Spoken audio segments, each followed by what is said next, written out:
Hi guys, it's time for your science book of the day. Today I'm going to be reading another book called Apples by Gail Gibbons.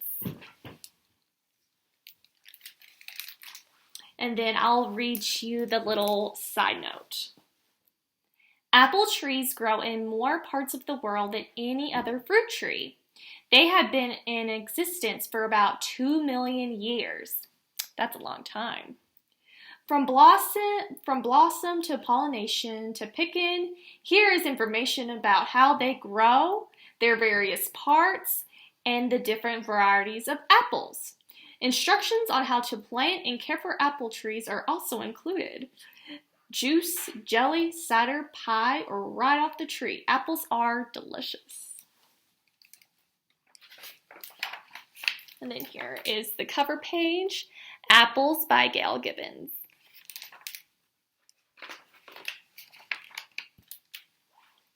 An apple is a fruit.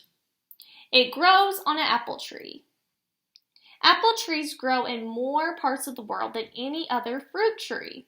They have been in existence for about 2 million years.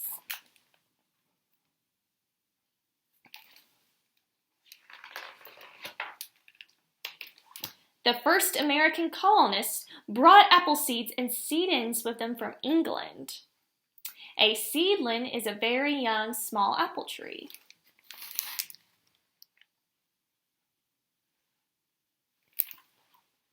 As the colonists moved westward, they brought apple seeds and seedlings with them. Some settlers found that Native American Indians had already brought apple seeds west and had apple trees growing near their villages. Now guys, think, where is North Carolina? Is it on the east or west of North America?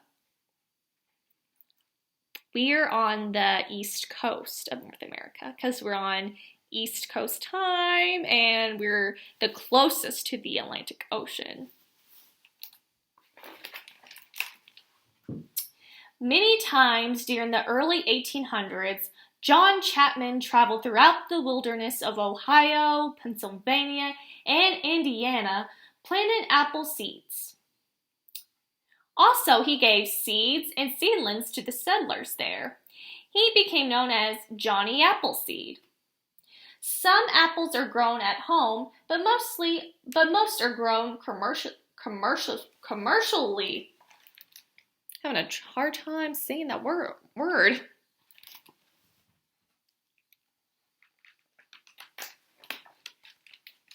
But what they mean about the word commercially is it's for an apple company, for an apple brand, for various supermarkets. Each year, about 250 million bushels of apples are grown in the United States, and about 28 million bushels are grown in Canada. Now, if you look at those two numbers, 250 million and 28 million bushels, 250 million bushels of apples are grown in the United States, and 28 million are grown in Canada. Now, which is more? I know it says a million, but is 250 more or is 28 more? Since 250 has 3 digits, if you just want to compare without looking at the millions, 250 million is more. So we produce or grow more apples in the United States than we do in Canada, which Canada is north of us. So it's on up towards New York, and it's very cold up there. A group of apple trees is called an apple orchard, and we have one of those in Spruce Pine, and I think we have a small one in Bakersfield too. An apple is a firm, crispy, fleshy fruit with a hard center called a core. The core has 5 seed chambers. Now you can look in this photo, it has the 5 seed chambers and the different parts of an apple.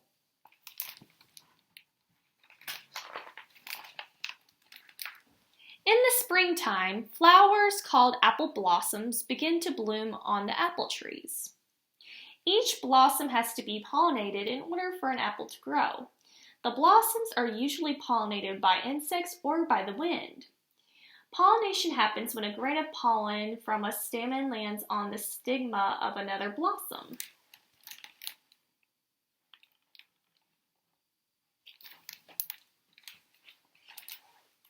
After a while, the blossoms begin to die and the apples start to grow. Throughout the warm summer, the little apples grow bigger and bigger.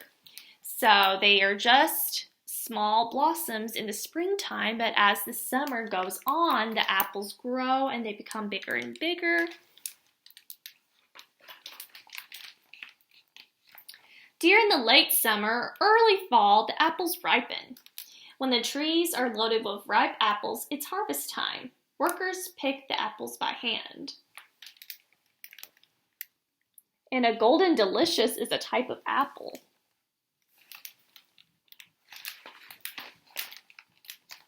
Some are shipped to stores. Some are used to make apple juice, apple cider, apple jelly, apple sauce, and lots of other apple products.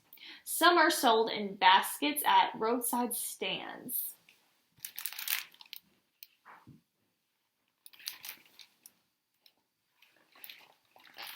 During the fall, it's fun to go apple picking, which is the season we are in now. Also, there's country fairs. Awards are given to the best looking apples, the best tasting apple pies, and the most delicious apple sauce. There's also apple cider too.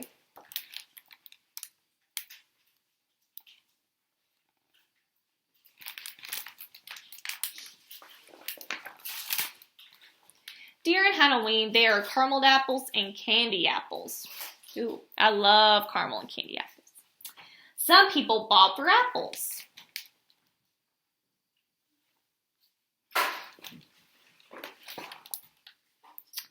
When winter arrives, the apple tree's branches become bare.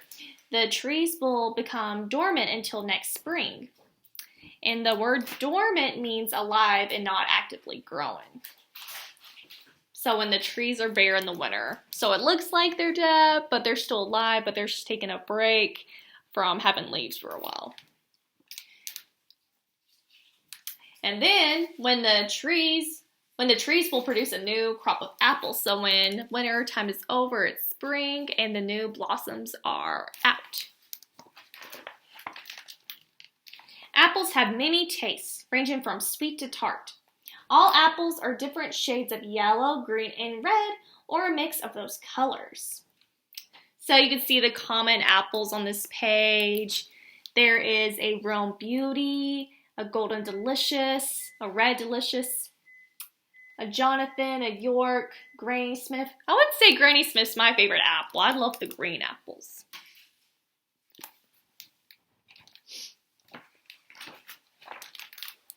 An apple tree will not grow apples until it's about 5 to 8 years old. Each spring, the tree branches are trimmed. This is called pruning. Most apple trees grow to be about 20 feet tall. The soil around the tree should be fertilized. The pruning and fertilizing helps produce the lots of good apples.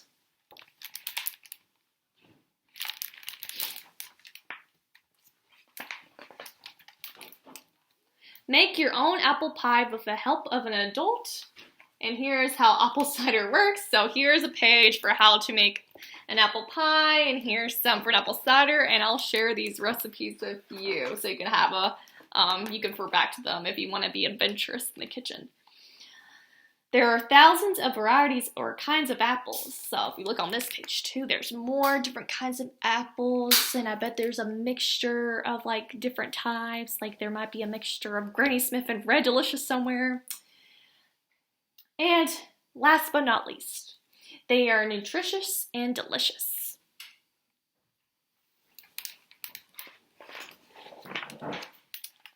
And that is all of apples in this book, and I hope you enjoy this read aloud. Thanks for watching!